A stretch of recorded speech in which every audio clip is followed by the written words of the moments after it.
Wait a minute. Have you heard the strange tales of the Whistler?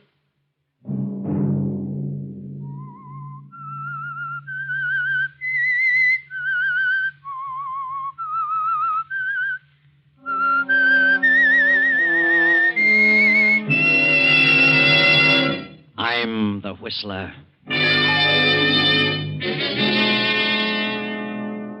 Nita, what is it? What's wrong with you? I don't know. All of a sudden, I got a terrible feeling. A horrible feeling of foreboding. I'm frightened, Tom. Another Sunday night, and again CBS presents The Whistler.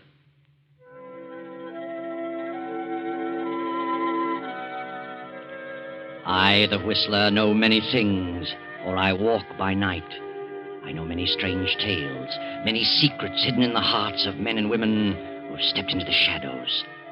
And so I tell you tonight the unusual story of Malice. Dr. Jacob Benton is the wealthiest citizen in a certain upstate county, as well as its most prominent physician and surgeon. Jacob Benton is a proud individual, proud of the fact that he comes from a long line of highly successful surgeons. And his greatest ambition is that his son, Tom, will follow in his footsteps and carry on the family tradition. Jacob has also a nephew, Harvey, son of Jacob's scapegoat brother, who married a girl from the wrong side of the town and finally disappeared, leaving Jacob to take care of his young son. After finishing high school, Tom and Harvey entered medical school. Harvey followed through and is to graduate next week. But Jacob's son, Tom, at the end of his third year, wandered over to the East Bottoms at the lower end of town and met a girl, lost interest in medicine, and refused to go back to school. Tom. Yes, Father? Come into the library. What do you want? Where have you been? It's 2 a.m. Why, I've been to a party. Where? A house party. On the other side of town? Yes. In the East Bottoms. You've seen that girl, that Nita, again, haven't you? Yes. What of it? What of it?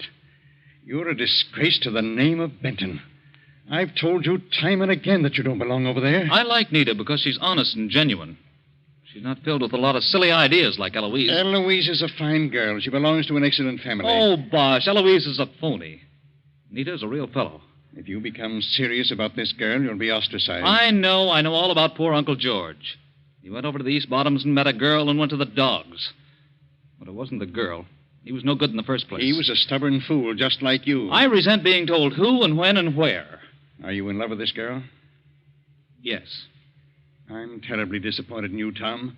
I'd prayed that you'd become a surgeon. I don't like medicine. You were wrapped up in your studies until you met this girl. That's what you think. I'm ashamed of you. Your cousin Harvey came from the lower end of town. I made him see the light. And then think of it. You about face and walk right into it. You quit school and he graduates next week. All right, his name's Benton, too. Let him carry on. He likes medicine. It bores me. This girl has made a fool of you. Oh, I could kill her. I think I'd better go to bed.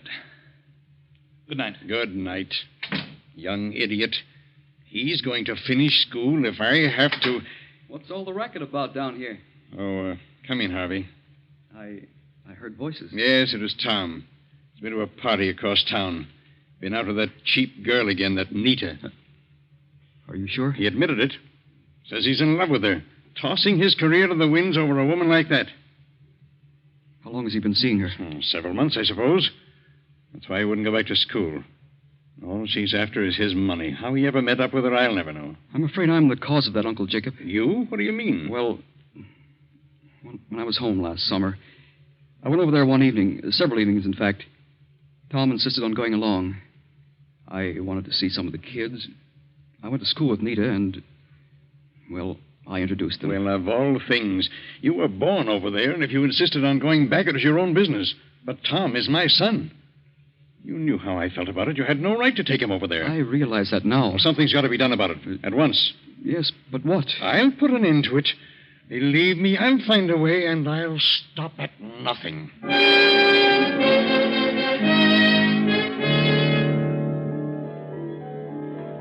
For the remainder of the night, Jacob sits in the library studying the problem of what to do about Tom. And upstairs, young Harvey paces to and fro, pondering over the same question. The next morning, Harvey goes to the lower end of town to visit Nita. Hello, Nita. Harvey. Why, I didn't know you were back in town. You didn't? I came home last night. I'm going back in a few days for graduation exercises. Have you missed me, Nita? Why, yes. Why haven't you written me in the last month or so? Well, I've been busy. Been across town lately? No, why should I? Mm-hmm. You know, it's a strange thing about this section called the East Bottoms. It means more than just a place. It's a huge barrier, an insurmountable obstacle. I was born over here, same as you. But I got an idea that I could cross over, and in time I'd be accepted as one of them. But I finally realized that I would never be accepted. I'd only be tolerated. I'd never be able to practice medicine over there. I think that's all imagination. I told you I had definitely decided to come back here and settle down. That's why I asked you to marry me. I'm not satisfied here.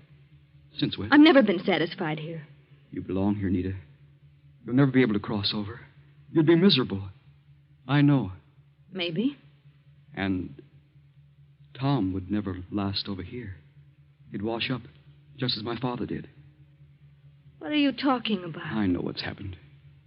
You're throwing me over for Tom. What? You're after Tom because you think he'll take you out of this. Set you up on the other side. Well, he won't. You'll have to come over here, and he won't have a dime. You're not really in love with Tom. I am in love with him, and he loves it me. It won't last a month. I'll make it last. Oh, don't be a fool, Nita.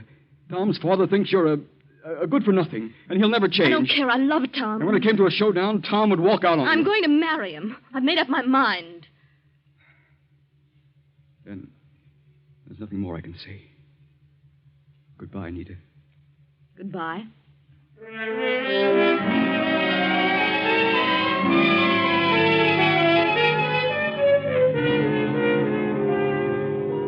That evening, Dr. Jacob comes to a decision, and he too crosses town and makes his way to Nita's apartment. Well, what do you want to talk about, Dr. Benton? About my son, Tom. I see. How long have you known him? Oh, since last summer. Have you seen him often? Yes, several times a week for the last 2 months. You think you're in love with him? I don't think. I know I am. I don't think he's in love with you. He's merely infatuated. You're interested in his position, his money. You can think whatever you like. I'm familiar with your type. My type? What's the matter with me? Are you aware of what you're doing to my son? I've done nothing at all. You've caused him to drop his career. Tom has a tradition to fulfill. He comes from a fine family. And I won't have him throw it all to the wind because of a silly infatuation. It isn't an infatuation. He must marry someone in his own class. Someone who'll inspire him to carry on his career. I didn't talk him out of his career. He says he doesn't like medicine. The right girl wouldn't allow him to stray. She would encourage him to follow through. The right girl. Family. Tradition. It's all a lot of bosh. Everybody in this town has made up his mind that the East Bottoms mean the difference between somebody and nobody. Well, I haven't. I'm made of the same stuff as you or Tom or anybody else over there. I've a right to a decent existence. If it's money you want, I'll give you money to let him alone. I'll give you a lot more than you'll ever get from Tom if you marry him. Money? You'd pay me to give him up? Yes. Here. Here's a check for $5,000. $5,000? Is that all your son is worth to you? $5,000? If he were my son, and I thought I could buy his future, I'd give every cent I had. What? You mean you want more than that? Dr. Benton, you don't possess enough money to buy me off. I don't want money. Well, what goes on here? Hello, Tom. You came just in time. What are you doing here, Father? What do you suppose? What's he been saying, Nita? He just gave me this check for $5,000 For what? to let you alone so you can continue your career. What? He thinks I'm wrecking your life. He is. That settles it. We'll get married tonight. You won't get married tonight, not in this state. We'll fly over to the island. That's in another state. They don't have the 3-day law. Get your things, Nita. If you marry this girl, I'll never give you another cent. I'll get along. Come on, Nita. Tom, I'll stop at nothing to break this up. I promise you will regret this moment so long as you live. Let's go, Nita.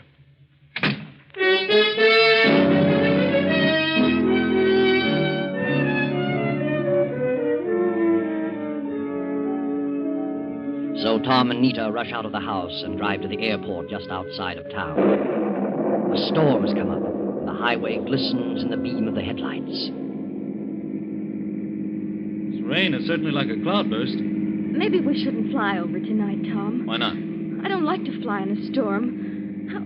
How can you tell where to land? Don't worry about that. I'm familiar with the field. Who's on the island at this time of year? Well, not many people. We've had this summer place there as long as I can remember. There's an old fellow and his wife who look after most of the places. He's also a justice of the peace. He can marry us, we'll spend the night at our place, and then we'll go someplace else tomorrow. Tom, are you sure you want to go through with this? Certainly. Why do you ask? Your father meant what he said. Is it worth it? To give up everything? You're worth a dozen family fortunes. But now that I think about it, well, he sort of frightened me. He didn't frighten me. Oh, the way he said it made chills run up my spine. Said what? You'll regret this moment so long as you live. Oh, he was just bluffing. But somehow I don't think he was. He can cut me off, but we'll get along.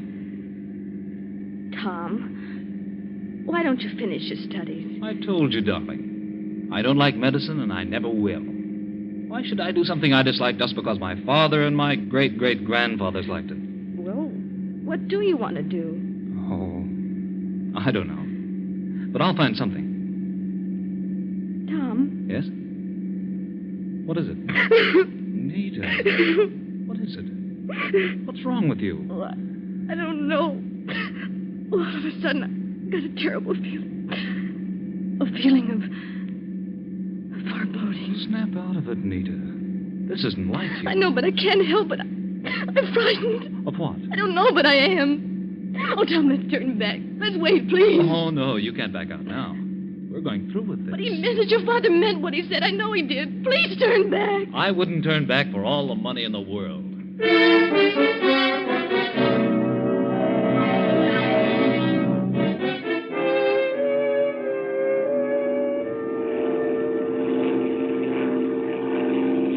Oh, Tom, I can't see a thing. No lights, nothing. Now, don't worry. I don't need lights to land.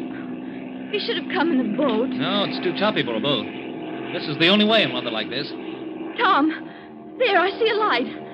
Just went on. Yeah? Old Jenkins probably heard us. The light is swinging. Yeah, that's it. That's the field. It's a tiny one, but I can make it.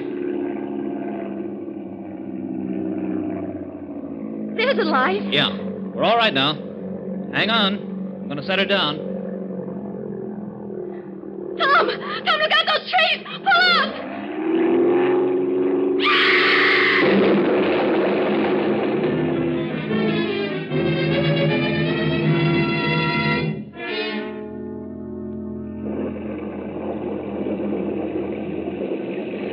Are they dead, Pa? I don't know yet. Good thing it didn't catch fire. Oh, who are they? Don't know. Hold the lantern down here. It's a woman. Don't recognize her. Hey, this is young Tom Benton. Oh, the girl is hurt bad. Look at her legs. They must be broken. Yeah.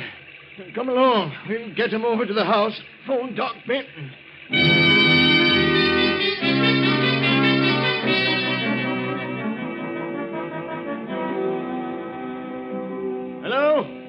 Hello? Is this Dr. Benton's home? This is Jenkins over on the island. Is Dr. Benton there? Oh, is that you, Harvey? Well, you better find Doc and get him over here right away. It's young Tom. He tried to land his plane and hit some trees. I don't think Tom is hurt so bad, but the girl has smashed up something terrible. I don't know who she is. Yeah. Goodbye.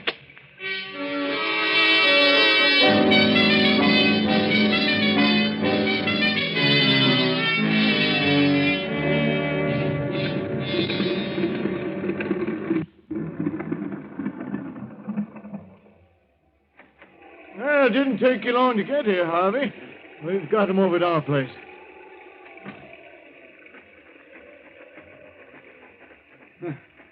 Oh, the world did Tom hit those trees? I had no trouble seeing the field. The lights weren't on when Tom came in. Didn't even hear his motor until it was too late. He should have phoned me. He was coming. Hey, where's Doc Benton? He was out on a case. He left his patient's house, so I left a message telling him I was going ahead and to come as quickly as possible. I brought some medical supplies. Here we are. Tom's over there on the couch. They put the girl in the bedroom. Few cuts on him. Don't think he has any broken bones. Oh, nasty bump on the head. Maybe a slight concussion. Well, I better have a look at the girl. Looks to me like both her legs are broken. Nita. Poor kid. You know who she is? Yes, I know who she is. Was I right about her legs? Yes. Both rather badly smashed up.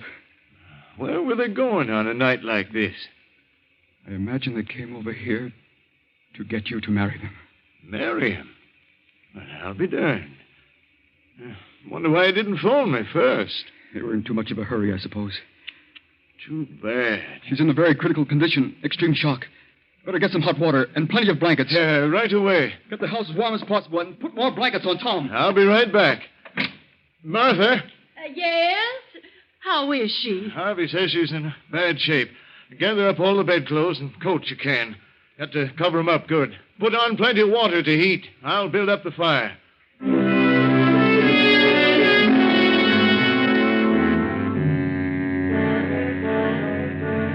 Outside, the storm rages on.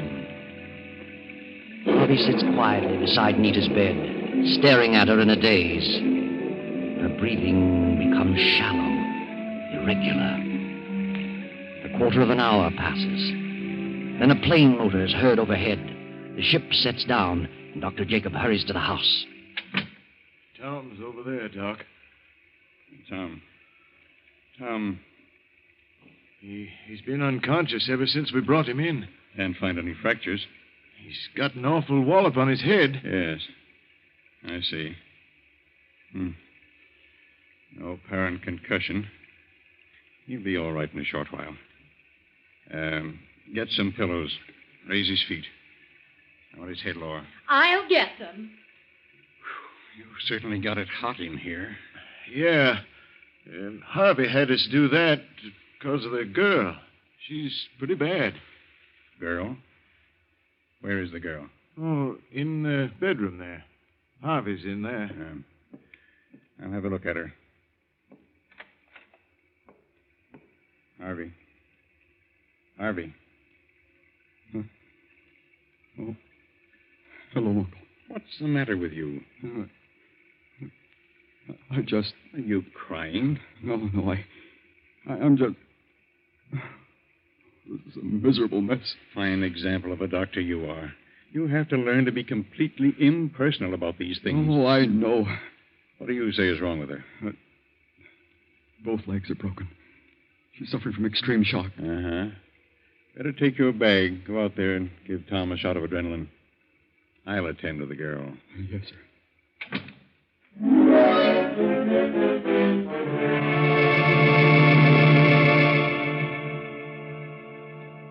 Harvey gives Tom the adrenaline and proceeds to attend to the cuts and bruises. Then he moves to the fireplace and sits staring into the blaze. The storm rages on. The minutes drag slowly along. 10, 20, 30. Then Dr. Jacob steps out of the bedroom. Harvey, Yes, sir? has Tom come out of it yet? Not yet. He shows improvement. He'll be all right in a little while. I see. Jenkins, Yes, Doc? get us something to make a pallet. We'll carry him down to the plane, take him over to the hospital. Sure, right away. I'll get 4 poles and some rope. I'll have 2 made in a jiffy. Never mind 2, just 1. The girl is dead.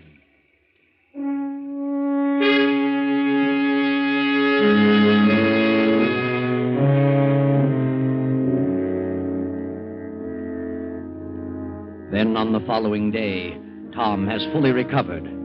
Gradually, the events of the preceding hours begin to pass before him. The argument, the island, The plane. Nita. Nita screaming, and then the crash. And then... Nita. Nita. Where is Nita? Tom sends for his father. But Jacob is already standing in the shadows of the room. How do you feel, Tom? Nita.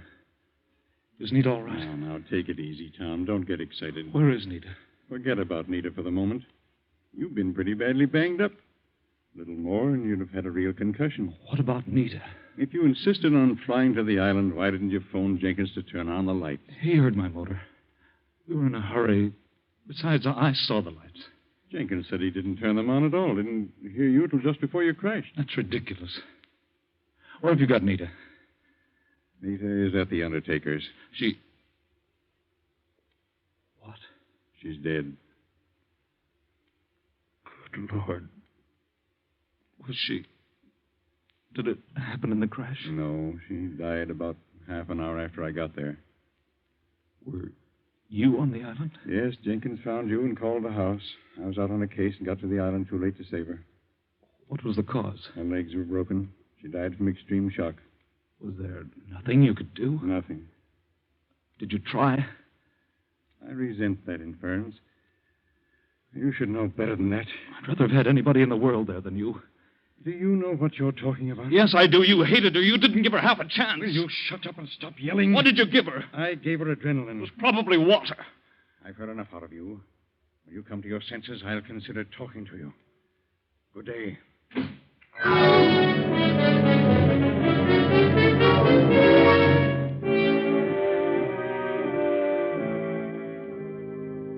Now Tom, his mind filled with suspicion, his heart burning with hatred, throws on his clothes, dashes out of the hospital, and goes to the island. He reviews the whole situation with Jenkins. Each incident from the time he first heard the plane motor to the moment they took him to the hospital. Tom returns to town, arranges for an autopsy, and is now talking to the autopsy surgeon. Well, Dr. Groberg, how about it? What's your report? Well, both legs were fractured, but there was no compound fracture. There were several minor lacerations about the body and a head contusion. Nothing there that would have caused death. No, nothing. What else did you find? Any evidence of poison? No, none. She was suffering from shock? Oh, naturally, but not extreme shock. Then she didn't die from shock. Death from shock would have been prevented by the adrenaline administered. Then you found adrenaline present? Yes. That is what I can't understand. What do you mean? Well, one of the most difficult things to diagnose is the difference between extreme shock and internal hemorrhage. There was internal hemorrhage? Certainly. And this one was one of the easiest to diagnose I've ever seen. As you well know, adrenaline in internal hemorrhage is absolutely contraindicated. In other words, you think our death was caused by the administration of adrenaline? I do, definitely. But those things happen sometimes, regardless of how hard we try. Yes. Well, thanks, Doctor. I'll see you later.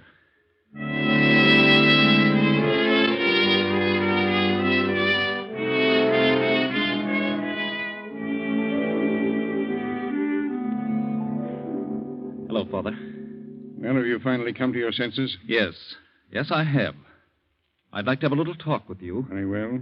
What about? I've been doing a little investigating. Investigating? Now, what are you talking about? I'm talking about Nita. Are you going to start on that again? I am.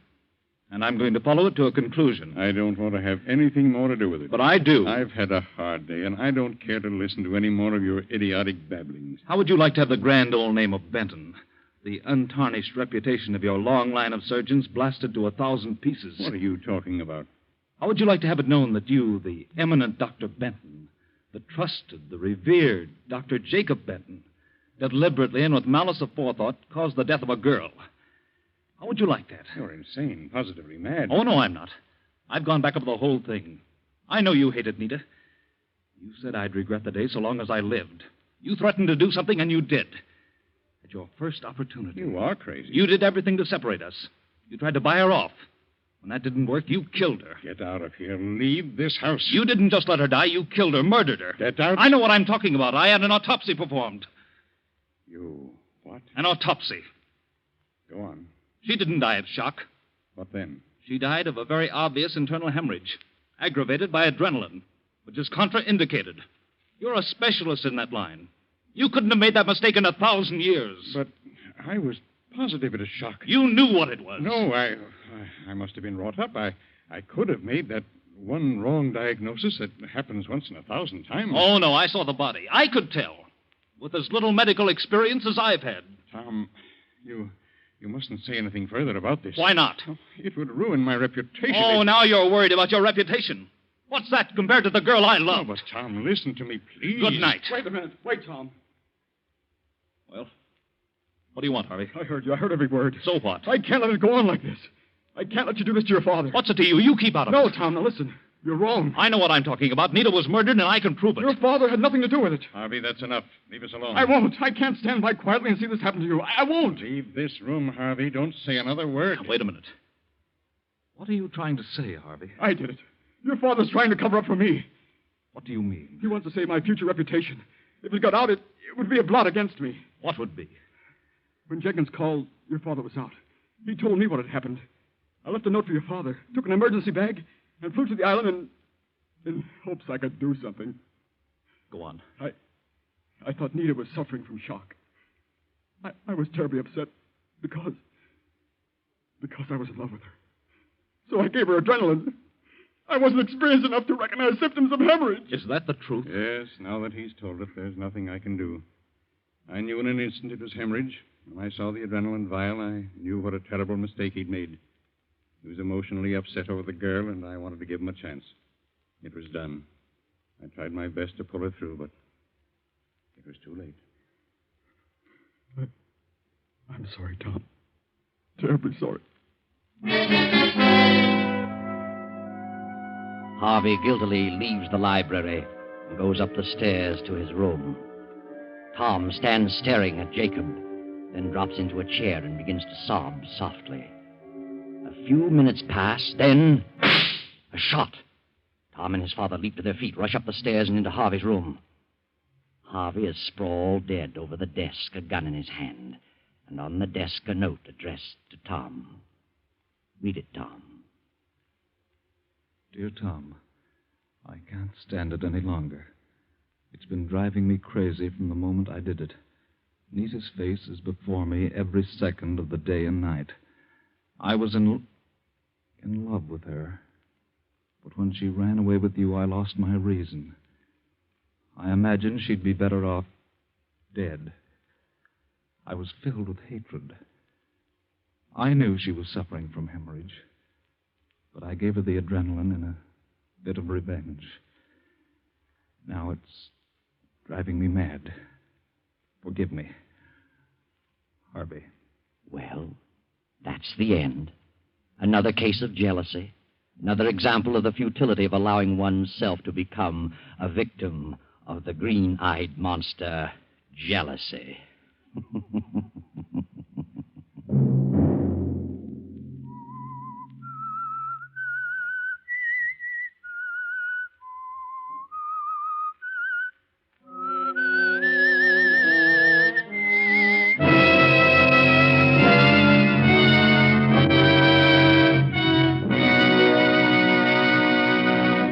CBS has presented The Whistler.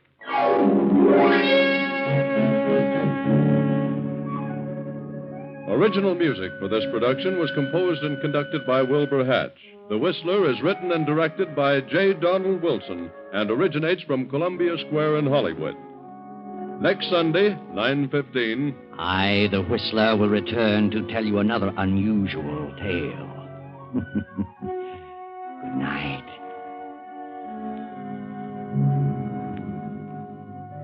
This is the Columbia Broadcasting System.